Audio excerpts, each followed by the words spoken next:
Day 35, just left 14 miles north of the hostel and on my way to Boots Off. Gorgeous out this morning. I think it's just under freezing.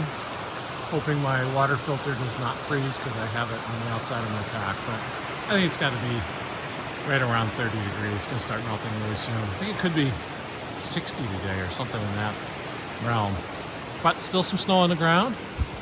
Not too bad, a little slippery here and there, but not bad at all. So conditions have worked out better than I could have even hoped. And today we'll be going to Watauga Lake right at the end of the day. Got one big uphill right before we get there, up and down I should say, about a 2,000 footer. And that'll hopefully be the day. And I'll get to Boots Off. Sounds a little like I'm hostel hopping, I guess I kind of am, but I have that box from home coming there.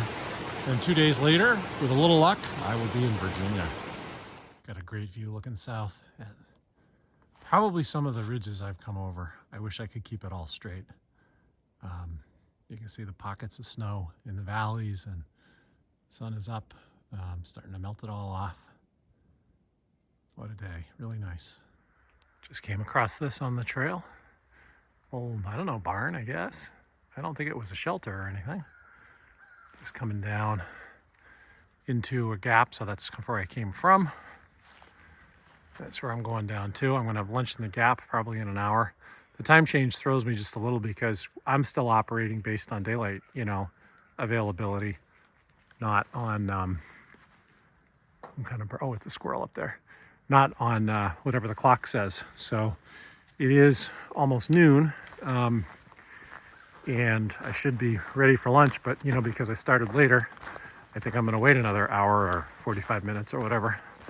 It's just the different, kind of, it doesn't, the change of the clocks doesn't change anything in terms of the hiking daylight. So it all makes sense, I guess. So I just crossed over a road, and at the road there's a parking area and a woman there. In fact, the same woman who was at Uncle Johnny's was there with Trail Magic. So she had a car just full of stuff. She handed me a Gatorade and a couple of Slim Jims and offered me anything in the car, which is so sweet. And I really am heavily packed with food, so I didn't need much, but I did enjoy those. And I think she does it just as a kindness. She hands out poetry that she writes, and I think just enjoys putting a smile on people's faces, which is really sweet. But I wanted to add to that. Several people have put on the videos comments how refreshing it is to see updates from the trail versus the news of the world, which is obviously really tough, and how it's just kind of a happier set of things to think about and look at to balance off all the other stuff that we're all getting. I'm not getting much of it actually being on the trail, but I know the news is not great. And I wanted to share, the trail has such a community of people, and there's so many people that are just doing kindnesses.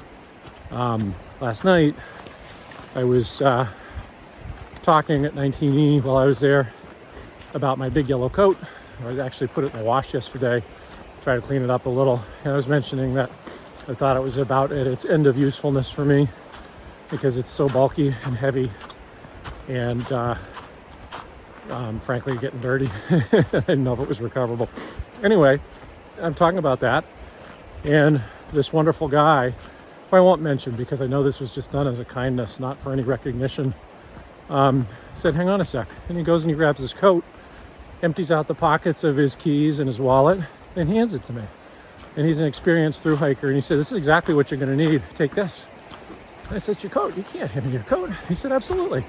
I've got others. Take it. And, just such a incredibly kind gesture, and the type of thing that seems to happen again and again in the trail community, and just really special. I thought it was incredibly magnanimous, just sweet, nice thing to do. So if he's watching this, thank you again. And if that's a little good news to balance off what everybody's seeing out there, I'm happy to share it.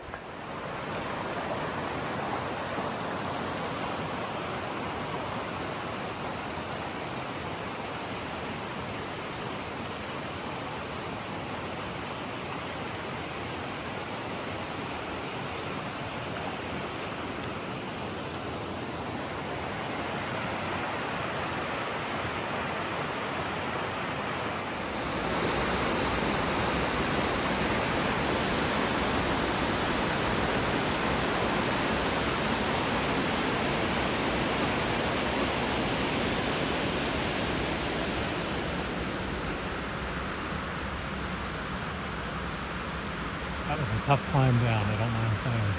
Very icy. This is, I think, Lower Falls.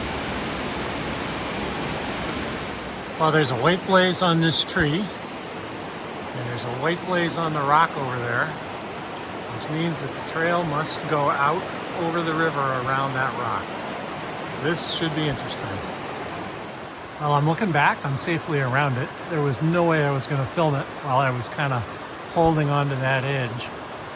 I mean, it's not that it couldn't be done, but I wasn't about to take the risk, either to my body or my phone. But very cool. I guess I'm heading back up there. Well, I was pretty sure I'd be crossing the river so that I can go up there somewhere. I know I have a 2,000-foot climb ahead of me, so forewarned, I guess. So once again, I'm hostel hopping. I'm here at Boots Off, and had a package delivered here and wanted to pick it up. It was here when I got here, which is great. Staying in one of those little cabins over there, kind of like a tiny house, which will be fun. This is a very cool spot. We've got a really nice area to sit and have a fire. There's a little stage area, great decks outside. Doesn't hurt that it's a beautiful evening, and couldn't be a whole lot better. It's a nice place.